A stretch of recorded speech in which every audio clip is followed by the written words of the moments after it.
అసలు ప్రజాస్వామ్యం అంటే ఏంటి? ప్రజాస్వామ్యం అంటే ప్రజల తరపున ప్రజలే చట్టాలు చేసుకుంటారు.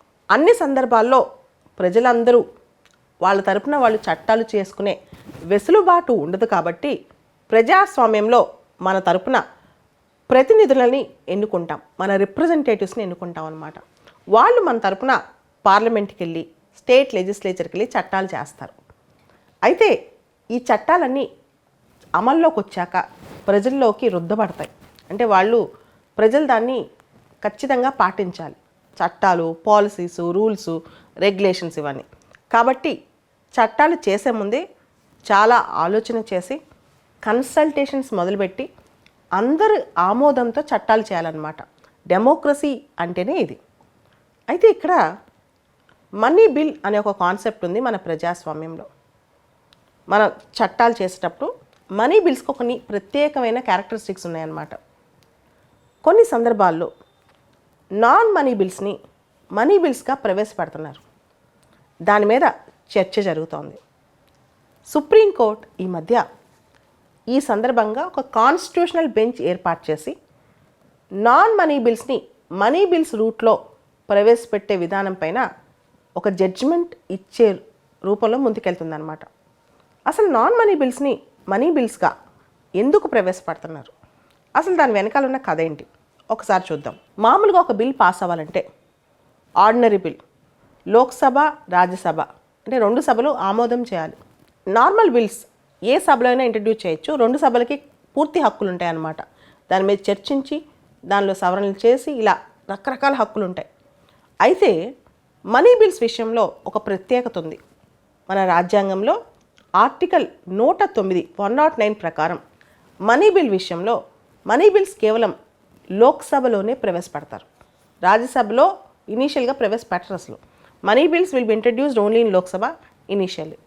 పెట్టిన తర్వాత లోక్సభలో అది పూర్తి స్థాయిలో పాస్ అయిన తర్వాత అప్పుడు అది రాజ్యసభకి వెళ్తుంది. రాజ్యసభకి మనీ బిల్ విషయంలో కేవలం 14 రోజుల సమయం మాత్రమే ఉంటుంది. ఈ 14 రోజుల విండో పీరియడ్లో రాజ్యసభ సవరణలు కూడా చెప్పొచ్చు, పాస్ చేయొచ్చు. ఒకవేళ 14 రోజుల లోపల రాజ్యసభ పాస్ చేయకపోతే ఆ బిల్లు పూర్తి స్థాయిలో పాస్ అయిపోయినట్టు లెక్క. ఒకవేళ రాజ్యసభ పాస్ చేయకపోయినా బిల్లు పాస్ అయినట్టు లెక్క అనమాట.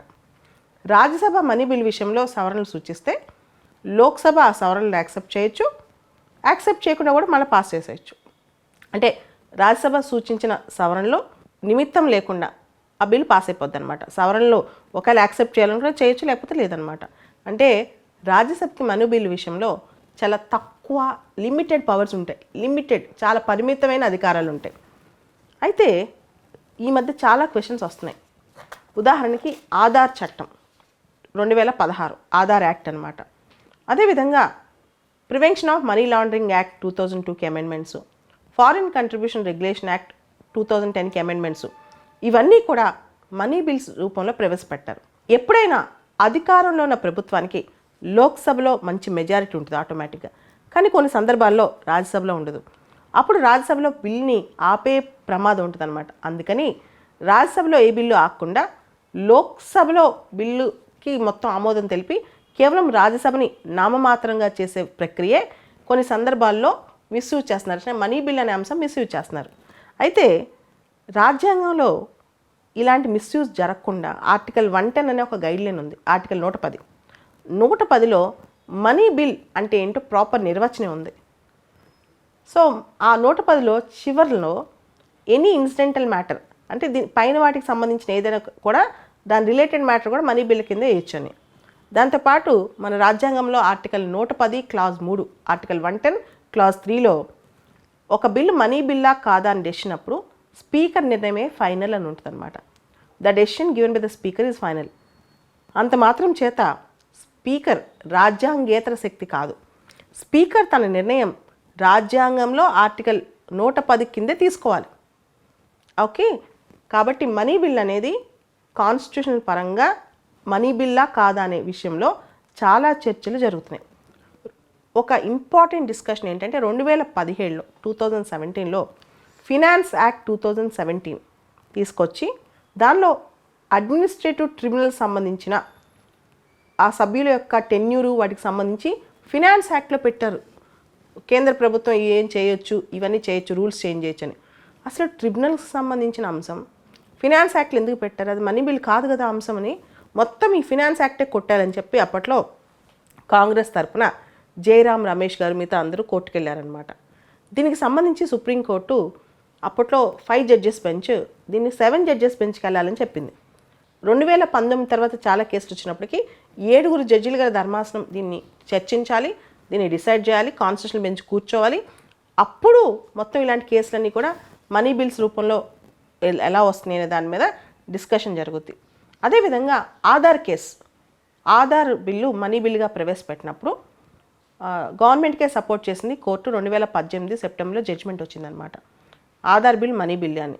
కానీ 5 జడ్జెస్ బెంచ్లో డిసెంటింగ్ జడ్జ్ ఎవరైతే ఆధార్ బిల్ మనీ బిల్ కాదు, ఇది కాన్స్టిట్యూషనల్ ప్రాసెస్ని మిస్యూజ్ చేశారని చెప్పిన జడ్జ్ ఎవరైతే ఉన్నారో ఆయన డివై చంద్రచూడ్, ప్రస్తుతం ఉన్న సీజే.